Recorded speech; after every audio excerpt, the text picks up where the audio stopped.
and it was a little small round pen, and you could put it on your lapel or on your dress, your blouse, your shirt, whatever. And so that was after the first year. After you had completed a second year of perfect attendance, there was a wreath that went around it that said second year, and it had two little hooks that went underneath it. After the third year, and every year after that, you got a little rung that would connect to the previous set of hooks.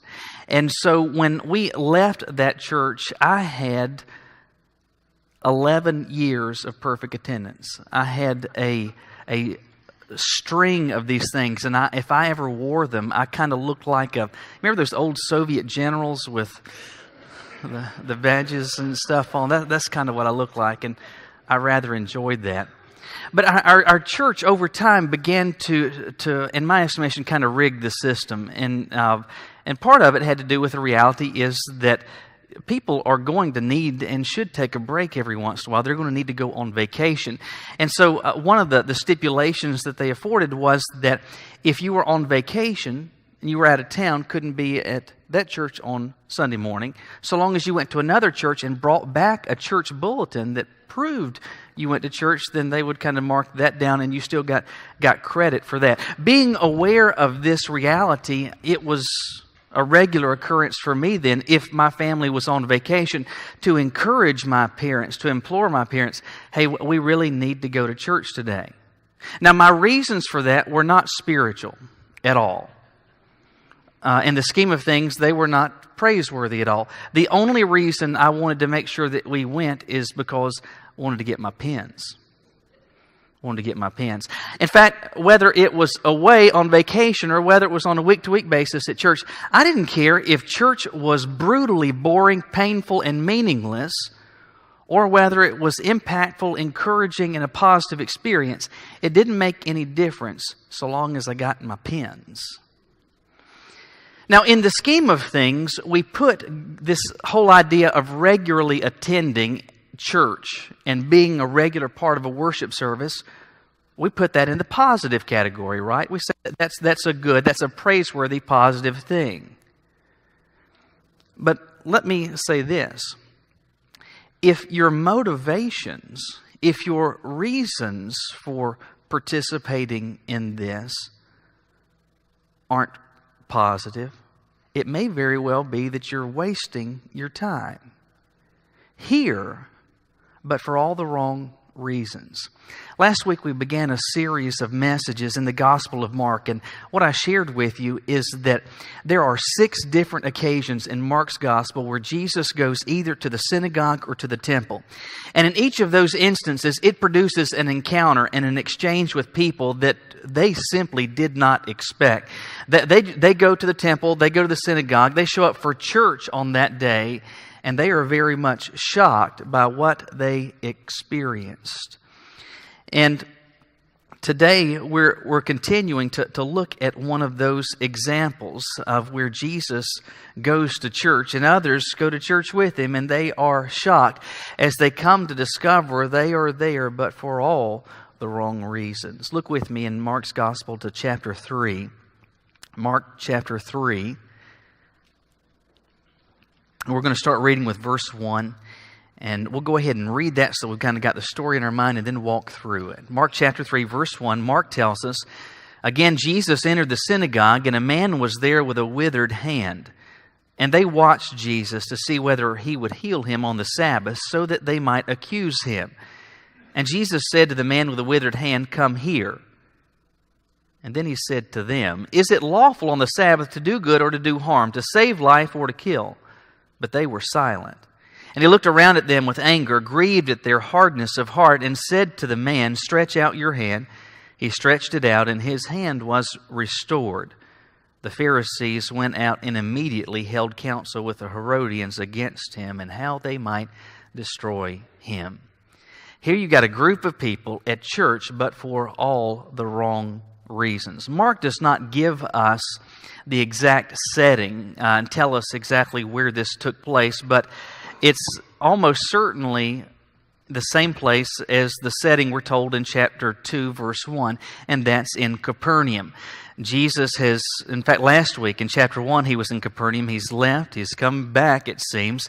And while he is in Capernaum, the days pass, he's there in town over the Sabbath day. And so Jesus is where you would expect him to be in the synagogue, worshiping with God's people on the day set aside to honor the Lord. So Jesus is there in the synagogue in Capernaum that day. And verse 1 tells us, verse 2 begins with these two words, and they. It's important to know who they are. Well, who they is a group identified back in verse 24 of chapter 2. It's the Pharisees. It's the Pharisees. In the New Testament, within Jewish life, particularly relative to Jewish leadership in the first century, there are a number of different groups that are highlighted, that are described. There's the Sadducees, there's the Essenes, there's the Herodians, and then there's this group, the Pharisees. Among these various groups, the Pharisees were the largest and most numerous group. Among their responsibilities included oversight as to what took place in all the various synagogues. So they kind of had the keys to the church in the local area and kind of dictated what went on. Beyond that, it was this group that had the most influence on the day-to-day living of the average Jew in the first century.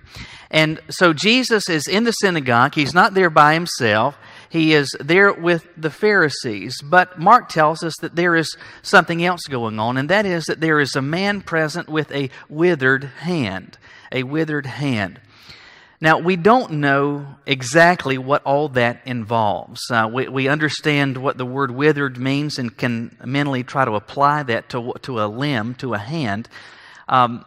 Greek scholars tell us that this is a perfect participle, which indicates that this is a condition that in all likelihood he didn't experience since birth, that it perhaps at some point later in life, maybe as the result of an injury, an accident of some sort, maybe some disease affected him, and now he is left with a withered, that is a drawn hand. The muscles have atrophied. It seems that the fingers are constricted, and this man's hand, though present, is effectively useless. It's there, but it's not normal. Things are not right. And so, these Pharisees are present. The man with the withered hand is present. And the Pharisees have already had one encounter with Jesus back in chapter 1. We looked at that last week, but now they are ready for round 2. And we're told that they are, in verse 2, they're watching Jesus to see whether he would heal this man on the Sabbath. What has occurred, though we're only in the 3rd chapter of Mark, Jesus has already been repeatedly demonstrating his miraculous power. He has, in chapter 1, cast out a demon. He has healed Simon's mother. He has healed a paralytic. He has already miraculously demonstrated his power, and word is beginning to spread, hey, Jesus can do stuff that just simply cannot be explained in any other way apart from miracle-working power. And so the Pharisees are present there that day, and they are watching Jesus to see whether he might heal on the Sabbath. And so Jesus is there and is not just a good guy with a good sense of reading people. Jesus is God in human flesh. And because of that, not only does he know what is evident, he knows what is not evident. Jesus recognized the Pharisees were present, but was also perceptive of what was going on in their hearts. He knew why they were there. He knew what they were looking for. And that is that they were, according to verse 2, seeing whether he would heal this man on the Sabbath so that they might accuse him. They want to find some fault to allege against him. The Pharisees were at church that day, but they were at church for all the wrong reasons. Why were they there? Well, first of all, they were there to celebrate the fault of others, but not identify their own. They were there to celebrate the fault of others, but not identify their own. You've got to think that as the worship time began that day as prayers were offered, as people stood to speak, as there were songs that were sung. All this is going on, and the Pharisees are kind of grouped together, and they're hardly paying any attention whatsoever. I mean, their attention is not to the front, what's going on, what someone is saying, what song is being sung. They're not paying any attention to that. They're just kind of watching Jesus. Because they have seen this man with a withered hand, and they know that Jesus has. And so they are watching, observing, trying to take all this in to see if Jesus might heal on the Sabbath. Because if he were to do something as awful as that, that would be working on the Sabbath. And my goodness, the Pharisees, there's no way that we would do something as awful and as demeaning as that, to stoop down and clearly violate the law of God and to work on the Sabbath. Man, if we can catch Jesus doing something like that, that'll prove once and for all, this is a bad dude. This is a bad apple. We need to find fault with him. They were there to celebrate the fault of others, but not identify their own. What they were doing then, that behavior is not confined to the first century. In fact, I believe that this mentality has in some ways existed since sin came into the world. And in 21st century, this is how I believe this reality, how this mindset manifests itself. Here it is. It's very simple. The sins that you commit that I don't struggle with, that are not a problem for me, your sins are really, really bad. My stuff, we just won't talk about that. The stuff that you do that I don't, that stuff is really, really, really bad. But the sins that I do, well, we just won't go there. To make the application even more specific, it will, for example, lead you to amen enthusiastically if I preach against homosexuality. But if I begin to talk about gossip or gluttony as I have, it's crickets. Now, that other thing that other people are doing, that's so awful, that's so terrible, but stuff, we won't talk about that. It will lead you to be incensed when you see riotous looting on TV, but when it comes time or if someone begins to talk about the impropriety of fudging the numbers on your taxes, well, we won't go there. It'll lead you to want to say, that's it, preacher, stick it to them. I hope so-and-so is listening if I am talking about lying and the importance of being honest in our speech. But you won't say a word if I talk about the woe of possessing a critical spirit. The bad stuff that other people are doing, boy, that's really bad. But as far as me, well, we just won't go there. In fact, some don't even feel like they have been to church unless the preacher really steps on some toes and preaches to the point that he is red in the face, lambasting particular sins, so long as those sins belong to somebody else. But if it's my sin, well, Michael, just kind of keep that down because you've gone to meddling. Here at church, but for all the wrong reasons. Anxious and enthusiastic to celebrate the fault of others, but when it comes to identifying the fact that you've got problems, I've got problems, I'm struggling with something, you're struggling with something, well, we just won't go there. Jesus calls the Pharisees out on this. And he does so by asking them a question. He tells the man with the withered hand, come here. So the man with the withered hand is standing next to Jesus, and Jesus asks this question to the Pharisees, not to the man with the withered hand. He's got the man right here. He looks over at them and he says, all right, guys, is it lawful on the Sabbath to do good or to harm, to save life or to kill? What's your answer to that? Well, Jesus, again, is not just a guy that's got good sense of reading people and knows a lot. This is God in human flesh.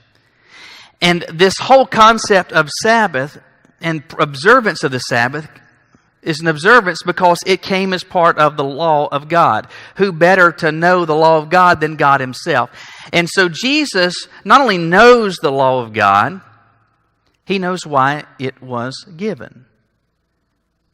Now, among the laws that God had given, there was one particular that was part of what we know as the Ten Commandments that God gave to Moses, which said very simply this: 6 days you shall labor and do all your work, but the seventh is a Sabbath day to the Lord your God. Moses knew it. Everybody knew it. The Pharisees knew it. Jesus knew it. But what it seems in the process they had overlooked was this: why did God give that law? Why did God give that law? I'll tell you why. Because our good God, who knows everything, knew we needed it. In fact, we needed that for two reasons. First of all, we need it physically. And it just stands to reason. If you have worked, and especially keep in mind in biblical days, they're not sitting behind a computer shuffling paper. They are out digging ditches, and they are chopping wood, and they are doing all sorts of manual labor. And if you do that for 6 days in a row physically, you are spent. Your mind is tired. Your body is fatigued. And your body needs a break so that you can recharge your batteries. Beyond that, if you work end on end, day after day after day, in perpetuity, you will work yourself into an early grave. And so God gave this, putting up a stop sign saying, hey, you have got to stop. You got to take a break. He gave that law because He knew we need it physically. Beyond that, He gave us this law because He knew that we needed it spiritually. If you've got an individual who is working 6 days a week, and so the majority of the day is spent busying, toiling yourself with work responsibilities, and then when you get home, there's family responsibilities that extend well into the night, you just kind of very easily, not intentionally, but very easily kind of forget about God. Forget to say, hey, am I doing really what you want me to be doing? Are there things that are going on in my life that shouldn't be? Never stopping long enough to just say, you're God and I am not, and because of that, you're worthy of me honoring you. He knew we needed that time out because we need it for our bodies, we need it for our souls. We need it physically, and we need it spiritually. And so Jesus asks this question, not simply knowing what the law of God is, but knowing why it was given. That God has given this commandment to us because it was given for our good. In fact, back in verse 27 of chapter 2, Jesus put it this way: the Sabbath was made for man and not man for the Sabbath. It was intended and given by God for our good. The enactment of the Sabbath law was to do good for your body, good for your soul. And Jesus' question to the Pharisees leads them to respond to that reality. So on the Sabbath, which is better? To do that which is good or that which is harmful? Which is better, to save a life or to take a life? Are we to do good or to do bad on the Sabbath? Well, in the mind of the Pharisees, this is not at all what should be happening. Jesus is saying something here that He should not have said. This is not how the plan was to unfold. They had the trap set, and they had the bait in there, and they were holding the rope, getting ready to catch Jesus in their snare, because if Jesus just came out and said, we need to heal this guy, then at that point we could say, well, that's work, you're violating the Sabbath, and we've got a charge to allege against him so that we might be done with him. But then Jesus asked them that question. And what's their response? And verse 4 says, they were silent. Jesus had them, and they knew it. They knew there is no way we can respond to what Jesus has said without affirming that bringing healing to this man is not only a positive and a good thing to do, it is the right thing to do. So they said nothing. They were there in the synagogue that day, at church, but for all the wrong reasons. There not only to celebrate the fault of others, but for this second reason, to celebrate tradition rather than the good purposes of God. To celebrate tradition rather than the good purposes of God. Here's the deal. For centuries, for millennia, the Pharisees and others like them as part of the religious leadership had been coming up with all sorts of rules, sometimes silly rules, that would take the law that God had given and make it much more specific, to add tiers and layers to it that God never gave. In fact, oftentimes He never intended. And so God had made clear that work was not to be done on the Sabbath. This is a day for rest, a day for worship, honoring Him. That was the purpose. And so what the Pharisees and others like them did was to create this whole strata of rules that came to be known as the rabbinical law. And among other things, it would dictate in precise detail, truly, how many steps you could take on the Sabbath day. You could take up to that, but you go one beyond it, you've worked. Shame, shame, everybody knows your name. It would say how far you could move a chair on the Sabbath. It would dictate whether and under what circumstances it was that you could feed your animal. It would dictate the amount of food preparation that could be done on the Sabbath day before eating even constituted work. They had all of these rules. And they were there in the synagogue that day. And the worship of God and the thought of hearing from Him, well, that thought was far from them. What they were interested in was this. Did the rules and traditions that we have made up, not only are we keeping them, but is everybody else doing it? Concerning themselves with their own traditions, but the good purposes of God to bring rest and to bring that which is good, to afford an opportunity to worship Him, well, that didn't make any difference at all. They were interested in making sure that the traditions they made, that they had created, were kept. And if God had good and other purpose, well, who cares? They were at church, but for all the wrong reasons. My grandmother, on my mother's side, who you've heard me mention a number of times before, I called Charles. She lived with us and my family for the last 20 years of her life after my grandfather's death in 1988. And my grandmother was a woman that I loved, and I still have many, many fond memories of her. But candidly and truthfully, her walk with the Lord left a great deal to be desired. I remember on a number of different occasions, on the anniversary of my grandfather's birth, on his birthday after he had died, there were a number of years. In fact, it kind of became her routine that she would put the flowers in the sanctuary that would be there at the front of the church on the Sunday nearest his birthday. And I remember her saying something like this repeatedly on those occasions. When that Sunday came around, she would say this: I need to hurry up and get to church to make sure that they've got Daddy's flowers in there and make sure that's right in the bulletin. I got to get to church and make sure that Daddy's flowers are there and that my name and his name is right in the bulletin.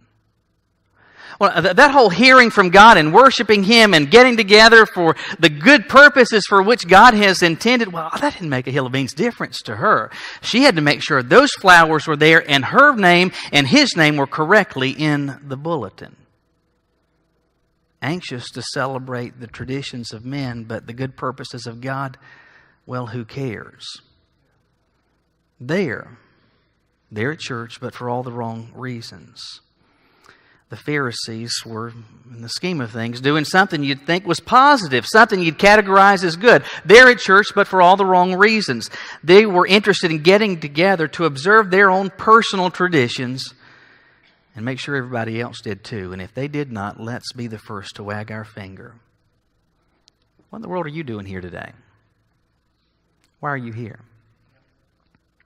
Is it maybe because you've got a list of expectations as to how you thought or you think this service should unfold? And there are songs that should be sung that are done to your particular liking and song preference. And if it doesn't unfold as to how you expect it, we sang something that you didn't like, well, you'll be very quick to criticize those who planned and prepared it. Is it you are here today so that you could teach or so that you could sing, and whether it's in a group, whether larger or smaller, so that you could do your thing and other people could say, "Oh, that was so good. Oh, that was so wonderful. You're the greatest." Is it so you could hear me and what I would have to say and do so with the intent of finding something that Michael might mess up so that you could have something to talk about at lunch today? Is it possible that you are here, and that we put in the good category, but here for all the wrong reasons, to celebrate tradition rather than the good purposes of God? Jesus is calling them out on it. They didn't expect that. They're very much surprised by this, but Mark continues.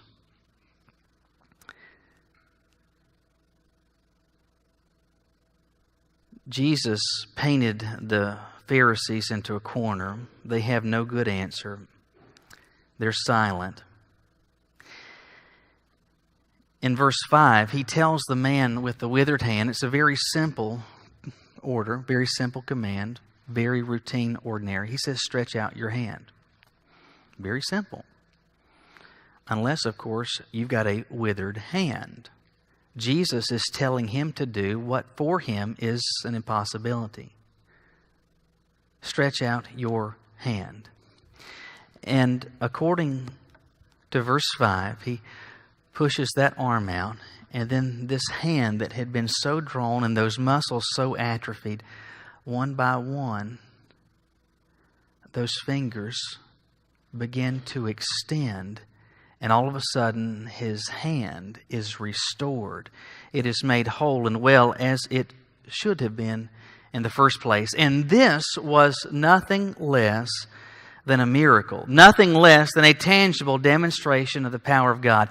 I have, and if you've watched much religious broadcasting on TV, you've seen your fair share of frauds. Frauds like Ernest Angley, and I can't tell you how many times I've watched that charlatan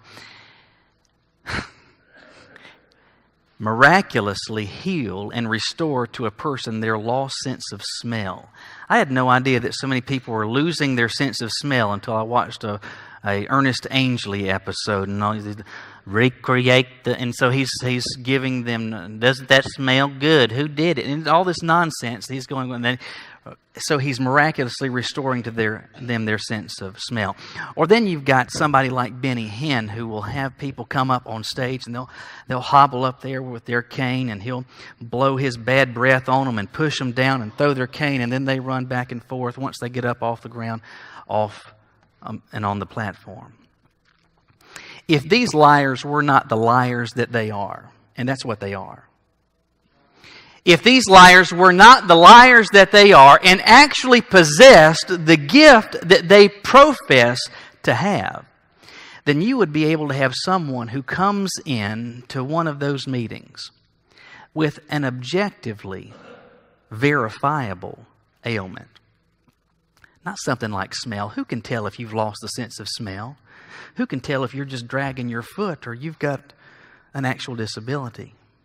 You get somebody that comes in with a withered hand, maybe a hand that's gone, maybe a missing leg, and they leave with a leg. Now that's a miracle. And I'm telling you, those liars are liars, and what they are doing is nothing more than a fraud and a sham. And unfortunately, millions of undiscerning individuals are sending these charlatans and liars and frauds millions and millions of dollars, putting their hope in that which does not exist, because these individuals do not have the power, but Jesus does. And so this man who has a withered hand, everybody knows this is legit. They've seen him. This hand does not work. You can look and see that the muscles are atrophied. The hand is drawn. It has shrunken over time, and all of a sudden it has been made whole and well. The natural reaction would be this: happiness. If you were there that day, without even thinking about it, under normal circumstances, your response would be what? Happiness. Happy for this man that's been made whole. Happy that you had a front seat to be able to see it. I've never seen anything like that. Have you? Wouldn't that be neat? I mean, I'd be happy for this guy. I'd be happy for myself. But are the Pharisees happy at all? No. According to verse 6, what do? They went out and immediately held counsel, which is to say they conspired with the Herodians against Jesus and how they might destroy him. They were at church, but for all the wrong reasons. They wanted to celebrate the fault of others. They wanted to celebrate their own traditions, but there's a final reason. They wanted to celebrate their own lack of need.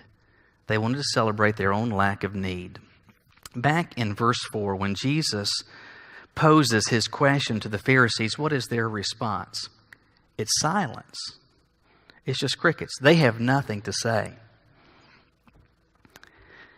Not a single one of them said, you know what?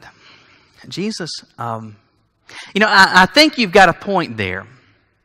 And, to be honest with you, I've never thought about it from that perspective. And you've really helped me to see, you know what? I may very well have been missing the boat. And God didn't give this as a rule that we could pat ourselves on the back for, but as something that was for our good. It had altogether good purposes. Thank you for helping me see the truth. Did they say anything like that? No. Is there any hint that Jesus' comment and his question has had any impact on them whatsoever?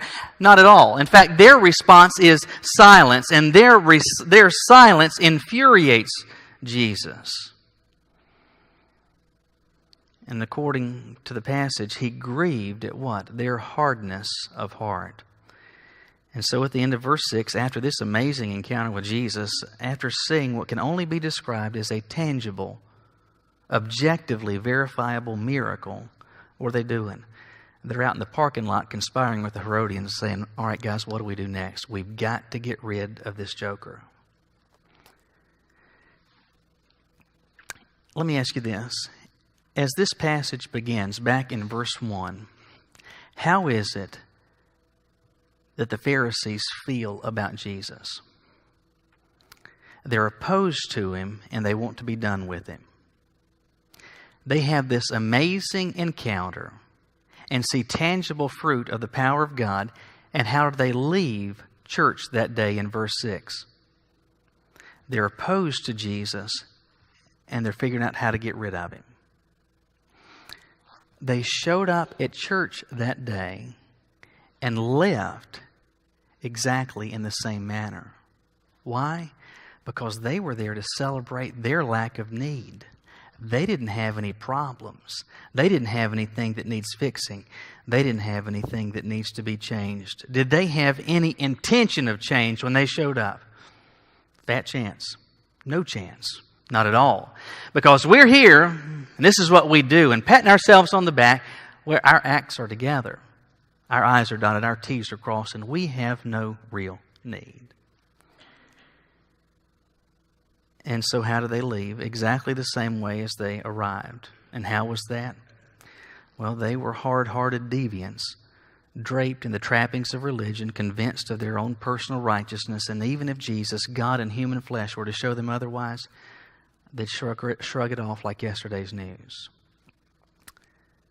I mentioned earlier my grandmother that I called Charles, and Charles was a little lady, but had a big, in many ways larger than life personality. In some ways almost like a cartoon, and there was never a dull moment with Charles around, and she was easy to aggravate, really easy to aggravate, and I mean really rile.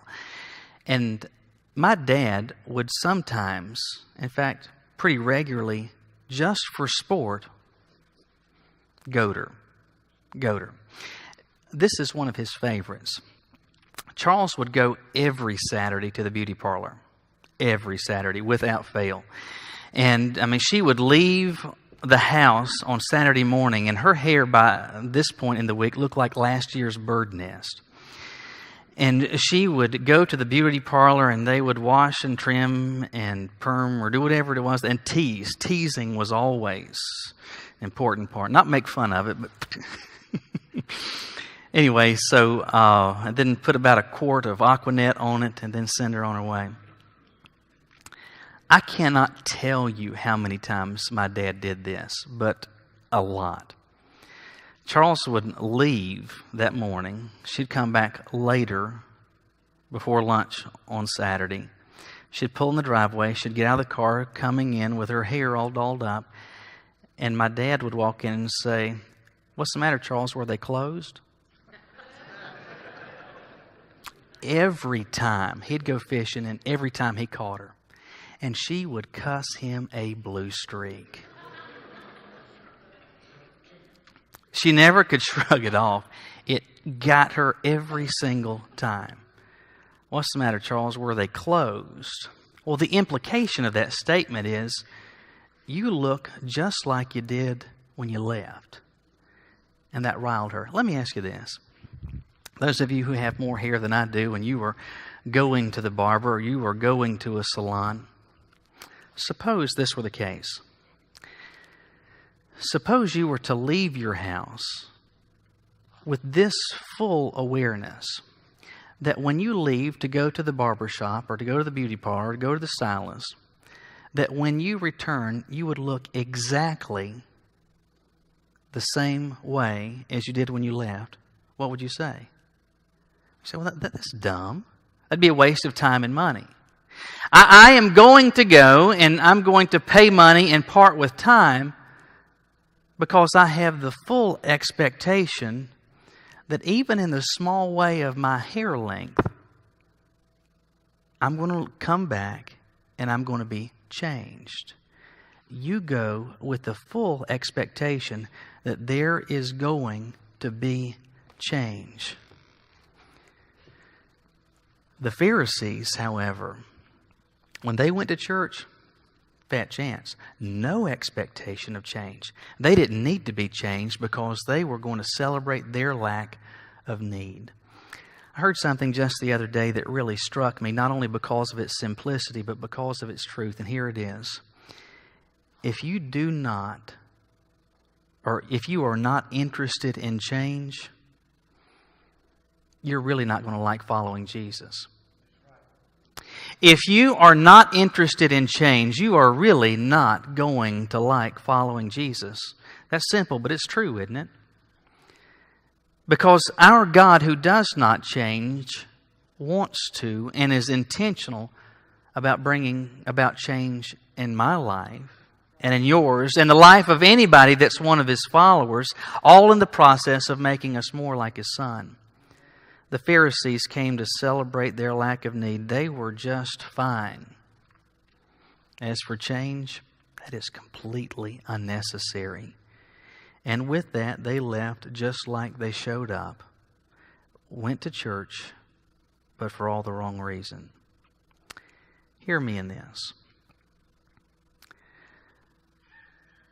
Our unchanging God has as His purpose in you being here today the express goal of bringing about change in your life, to do some cutting away, to do some pruning, to do some molding, to do some impacting, some shaping that in some way you will be more conformed to the image of His Son.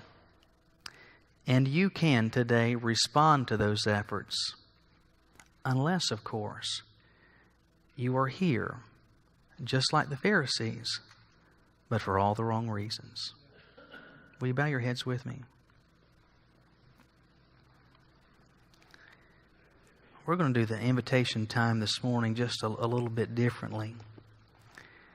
And Karen's going to begin to play. And as she does, let me just ask you this. Do you see any of how the Pharisees were operating in your own life? Do you see that at all?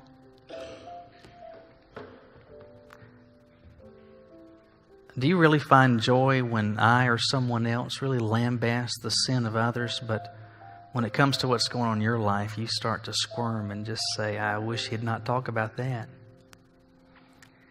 Do you find yourself here because there's certain things that you're looking for that need to be checked off the list in what you deem to be an appropriate fashion? And if that doesn't happen, You leave with a critical spirit? Are you here because, well, this is just part of your routine and you showed up today with no expectation of change at all?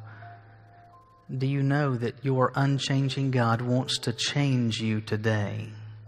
And He wants this, though you might not have expected it, though you may be completely surprised by what you're thinking and what you're feeling on the inside right now, God is trying to say, this is for you.